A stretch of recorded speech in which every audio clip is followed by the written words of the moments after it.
Hi, everyone. So, ladies and gents, if you are one of my regulars, one of my regular viewers, that means, you will know that from time to time I like to talk about this subject. After all, it's on the description of my channel. It's one of the things that I talk about.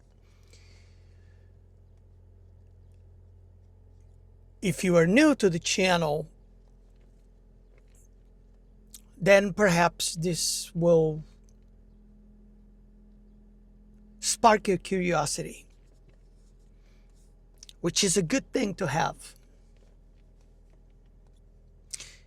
Curiosity can bring a lot of good things to our life in a strange way. So, today I want to revisit a subject that I like to talk about from time to time because I think it's very important and very relevant in the grand scheme of things. We seem to be a race that suffers from some sort of amnesia. Well, that's due to many, many issues, really. I could spend hours here talking about this and I'd still be scratching the surface. But the biggest reason is because there is a historical narrative that we have been told that nobody seems to question. And nobody seems to be willing to ask the tough questions when tough questions should be asked when it comes down to a lot of the things that we are told. So what I want to talk about really is this untold history that not a whole lot of people know about, and in this old world that is a thing pretty much everywhere you go. And the funny thing is that most people, they may walk by places like this, they may drive by places like this, but they never seem to be curious about these places and ask themselves the questions such as, how did they build this in the 1800s?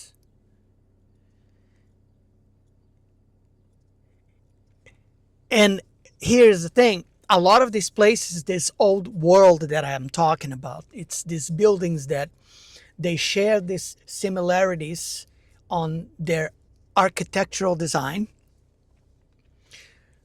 Buildings with domes, a lot of buildings that are made of red bricks, and then you have the ones that seem to be made of some sort of stone, or they could also quite possibly and most likely be made of some sort of geopolymer. Basically, it's almost as if, and there is a very, very high probability that that was the case, that in a past not so long ago, there were manufacturing capabilities where they were able to mass produce some of these blocks that were made of some sort of geopolymer, obviously, because they used molds to make these things that they used to erect and build a lot of these buildings. And the reason why we should be asking ourselves these questions is because we don't really know a lot about our past as the human race as a whole. What we know is a narrative that we have been given, and we all accepted for the most part without asking anything. If something doesn't make sense, It's because it doesn't. We don't get this feeling from something for no reason. The first instinct, the first feeling you get about something, especially when it's about things like of this nature, it means that you already know right off the bat that something is off, that something just doesn't add up. So these buildings that exist all over the world, in the United States, in Europe, in South America, on the East, in Africa, in Australia, these things are everywhere. And when you go look at the history of these places, based upon the narrative that is online on these Wikipedia pages and all of that, it's all garbage. You have to be brain dead to accept the things that are being given to you on these websites. Most of these buildings have this specific aspect of their construction in common. They all seem to have been produced, right? Put together in a span of 2 to 3 years, sometimes less, sometimes a little more. And then when you look at these buildings and you see how not only magnificent they are, architecturally speaking, the way they look, everything about them, the materials that they're made of, inside and outside, the level of detail on some of these engravings, the rare types of marble that they use inside of them, on the walls, on the floor, on the columns, all of it. And then you look at the population of the places where these things were built and how many people existed at the time. It wouldn't have been possible for these buildings to have been put together in the amount of time that it is claimed that they were put together to begin with. So there's a lot of holes in this narrative, so many. And then when you go deeper and you start looking at to see if there's any not only if there's any historical record of blueprints, the companies that were used, how many people were involved in the project, where did the materials come from, who was the company that was providing the materials, how was it transported, all of that stuff. If you try to look into that, you hit a stone wall. There's nothing.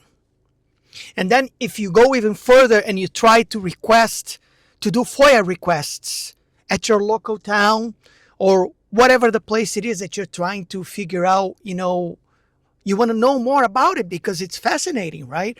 About these buildings, how they were made, who made them, all of this stuff. There's nothing.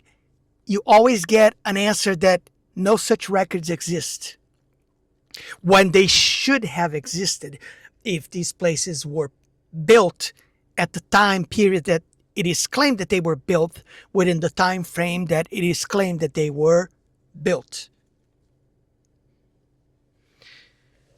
So when you start to look at this just a little bit deeper, you're going to see that this whole thing, this whole narrative falls apart onto itself. It crumbles. It is absolutely not possible. There's no records. There's nothing.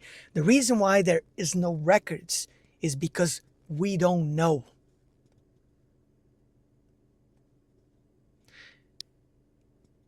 If there were records of any kind, you would think that at least one or a couple of these buildings somewhere would have some sort of records like that, and none of them do.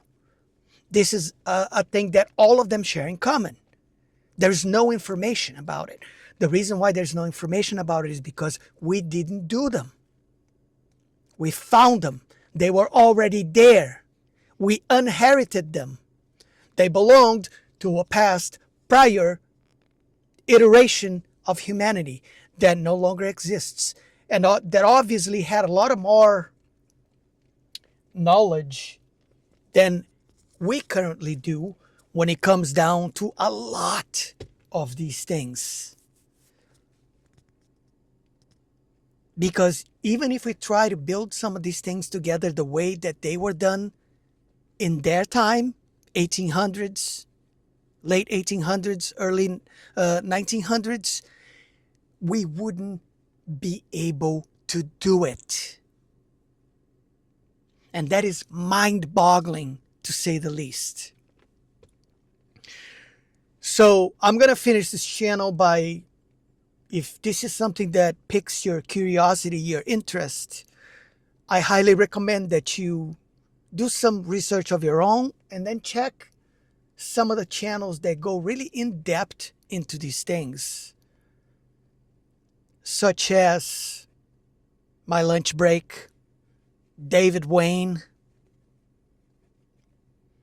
You can go and watch Martin Littke. There is Paul. Damn, I forgot his name. But he lived in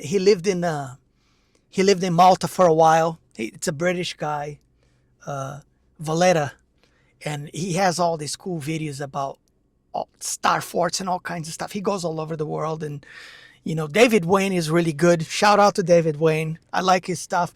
He's from New England, and he goes around the areas and he films all the stuff and he shows you the effects of whatever episode, cataclysmic event that happened not that long ago that mangled a lot of these buildings, melted it all down, it turned brick into stone and all that stuff.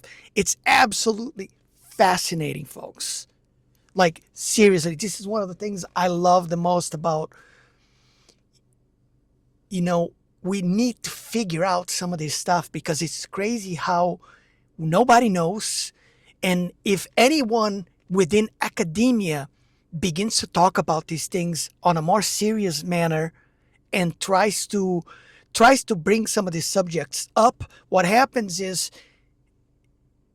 the establishment of this narrative that was built, they will do everything to discredit them, to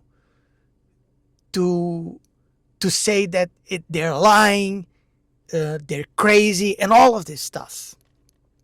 It's the same as when archaeologists find things that don't make any sense, that go against this whole evolution Darwin theory that's been around. It's like it's not allowed to be talked about. It's taboo. So there's the archaeological taboo, and then there's the historical taboo, and they're all related, because it just goes to prove that if anything goes against the narrative, it's not allowed to be divulged. In a lot of the channels that go into these things, not all of them, but a lot of them, they don't get a lot of views. Not as many as they should anyway. They don't. Some of them get heavily shadow banned. It's awful, but it's just the way YouTube is, right? Because they're trying to protect this entire narrative it's all based and built on lies. It's all lies, guys. It's all lies. And I'm gonna leave the video at that. Okay. So if you like the subject, check out some of those channels. You'll be glad you did. It's good stuff. And yeah, archaics. There's a lot of channels that talk about these things. So I will, if you like the channel, if you like the content, don't forget to click the like button, share, subscribe. It helps the channel grow and reach more people. And be safe. Stay well. And I will catch you all on the next one. Until next time, Later.